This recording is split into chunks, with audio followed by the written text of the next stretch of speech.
नमस्कार प्यारे बच्चों, मैं आरती आप सबका आरती एजुकेशन वर्ल्ड में स्वागत करती हूँ। बच्चों, आज की इस वीडियो में हम आपकी कक्षा 9 की विषय हिंदी की वर्कशीट नंबर 70 पढ़ेंगे, जिसकी तिथि है 21 दिसंबर 2020। प्यारे बच्चों, आज की जो आपकी वर्कशीट नंबर 70 आई है हिंदी की, इसमें है ये हमारा पुनरावृत्ति कार्यपत्रक। और पुनरावृत्ति कार्यपत्रक में हमें गद्यांश को पढ़ना है और प्रश्नों के उत्तर देने हैं।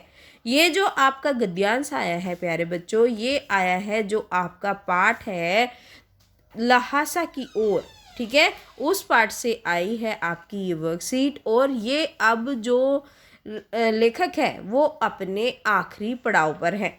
तो अब वो बता रहे हैं कि वहाँ पे जब वो तिब्बत पहुँच गए वहाँ पे क्या है। तिब्बत की जमीन बहुत अधिक छोटे बड़े जागीरदारों में बटी है। अब राहुल सांस्कृतायन कहते हैं कि जो तिब्बत की ज़मीन है वहाँ छोटे बड़े कुछ छोटे कुछ बड़े जागीरदारों में बटी हुई है। इन जागीरदारों का बहुत ज़्यादा हिस्सा मठों यानी कि विहारों के हाथ में है, मतलब मठ बने हुए हैं वहाँ जागीरों में जो ज़्यादातर। और अपनी अपनी जागीर में हर एक जागीरदार कुछ खेती खुद भी कराता है, मतलब वो खुद खेती कराता है। जो भी उसकी जागीर है, जितने भी उसका हिस्सा है, वो उसमें कुछ खेती भी कराता है, जिसके लिए मज़दूर बेगार में मिल जाते हैं और जो मज़दूर हैं वो आराम से मिल जाते हैं। खेती का इंतज़ाम देखने के लिए वहाँ कोई भिक्षु भेजा जाता है, मतलब खेती कैसी चल रही है, ठीक है, कैसे अरेंजमेंट है, ये सब देखने के लिए किसको भेजा जाता है? भिक्षु को। जो जागीर के आदमियों के लिए राजा से कम नहीं होता और उसकी इतनी ही वैल्यू होती है जागीर के आदमियों के लिए जितनी कि राजा की होती है। वो बहुत उसका वैल्यू वाला आदमी होता है, उसकी पावर होती है। सेकर की खेती के मुखिया भिक्षु बड़े भद्र पुरुष थे। जो सेकर की खेती के मुखिया भिक्षु थे, जो मेन थे उनमें से, उनका नाम था नमसे और वो बड़े भद्र पुरुष थे, बड़े अच्छे थे। वह मतलब जो होते हैं पोलाइट, उनको बोलते हैं भद्र। वह बहुत प्रेम से मिले, वो सभ्य होते हैं, जो सबसे बहुत अच्छा रिश्ता रखते हैं, वो बहुत प्रेम से मिले। हालांकि उस वक्त मेरा भेष ऐसा नहीं था, लेकिन वो बता रहे हैं लेखक कि उस टाइम जो मेरा भेष है वो इतना अच्छा नहीं था। उन्हें कुछ भी ख्याल करना चाहिए था कि वो मेरा कुछ ख्याल रखते मेरी वेशभूषा को देख के, क्योंकि आज हम लोग क्या करते हैं, किसी के पहनावे ओढ़ने से ही पता लगा लेते हैं कि ये कैसा है और उसको उसी तरीके का ट्रीटमेंट दे रहे हैं, जैसे जो कि गलत होता है, लेकिन हम करते हैं, यूजुअली हम ऐसे ही करते हैं। यहाँ एक मंदिर था जिसमें कंजूर की हस्तलिखित 103 पोथियाँ रखी हुई थी। कि कंजूर क्या होता है? कुछ कंजूर होता है जो बौद्ध धर्म की जो पुस्तकें होती हैं, बुद्ध वचन जो होता है उसको बोलते हैं। उसकी 103 हस्तलिखित मतलब हाथ से लिखी हुई पोथियाँ, जो पेजों को इकट्ठा करके जो बड़ी बड़ी किताबें बना देते हैं, तो ये समझिए 103 किताबें रखी थी।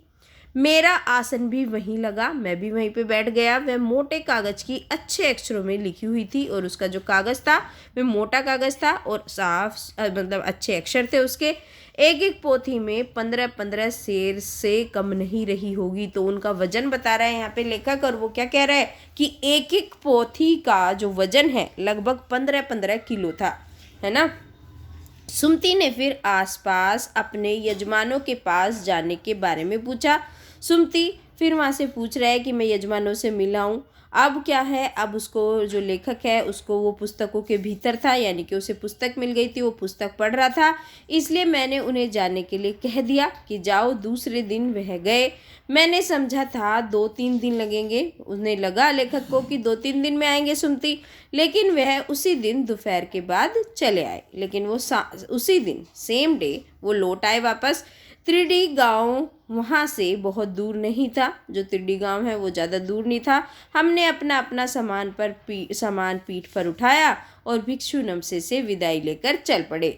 तो ये यहाँ पे आपका जो कहानी है लहासा की ओर, इसका अंत होता है। ठीक है बच्चों, तो हमने ये गद्यांश अच्छे से पढ़ा।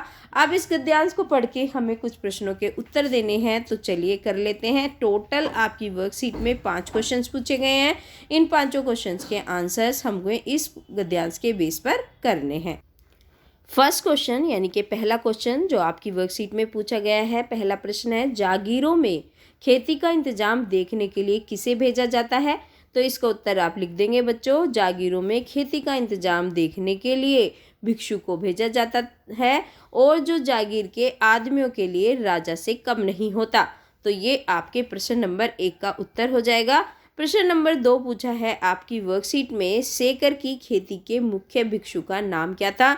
तो सेकर की खेती का जो मुख्य भिक्षु था उनका नाम नमसे था। तो ये लिख देंगे आप प्रश्न नंबर 2 का उत्तर।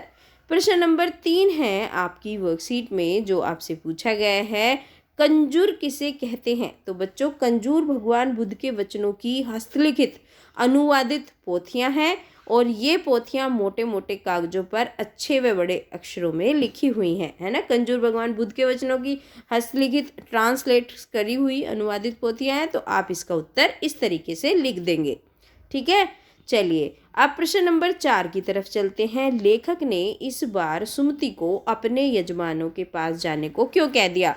क्योंकि पहले लेखक ने सुमति को अपने यजमानों के पास जाने से मना कर दिया था, लेकिन इस बार लेखक ने सुमति को अपने यजमानों के पास जाने के लिए इसलिए कह दिया क्योंकि वह जाने के लिए पूछ रही थी और लेखक को वहाँ के मंदिर में रखी अनेक मूल्यवान हस्तलिखित पुस्तकें मिल गई थी। वह एकांत में उनका अध्ययन करना चाहता था। तो ये आप प्रश्न नंबर 4 का उत्तर लिख देंगे। अब आ जाते हैं प्रश्न नंबर 5 की तरफ। हालांकि उस वक्त मेरा भी ऐसा नहीं था कि उन्हें कुछ भी ख्याल रखना चाहिए था। उक्त कथन के अनुसार हमारे आचार व्यवहार के तरीके वेशभूषा के आधार पर तय होते हैं, है ना। लेखक ने इसमें कहा है कि भाई मेरा ऐसा भेष नहीं था कि वो मेरा कुछ ख्याल रखे, लेकिन आपकी समझ से ये उचित है अनुचित अगर हम ऐसा व्यवहार करते हैं। तो बच्चों, आपको ये लिखना है कि मेरे विचार से यह सर्वथा अनुचित है, ये ठीक नहीं है। अगर हमारे आचार व्यवहार के तरीके वेशभूषा पर आधारित होते हैं तो ये गलत है ना, सर्वथा अनुचित है। क्योंकि मनुष्य का आकलन उसकी वेशभूषा से करने की बजाय हमें उसके आचरण से जज करना चाहिए या आकलन करना चाहिए। वेशभूषा हमारी अलग अलग हो सकती है। तो प्रश्न नंबर 5 का उत्तर प्यारे बच्चों आप ये दे देंगे। मैं आपको इसको इकट्ठा करके भी दिखा देती हूँ आपको कैसे एक साथ क्वेश्चन का आंसर दिखेगा। ये देखिए, ये क्वेश्चन नंबर 5 है और ये इसका आंसर है। ये इस तरीके से आप इसका उत्तर लिख देंगे। तो बच्चों, ये थी आज की आपकी हिंदी की वर्कशीट नंबर 70 और आशा करती हूँ कि आपको वीडियो हेल्पफुल रही होगी और आपको मदद भी मिलेगी इससे। तो बच्चों, आपको क्या करना है, लाइक कमेंट शेयर करना है और सब्सक्राइब जरूर करना है जो भी बच्चे नए आए हैं चैनल पर, with notification bell. Thank you students.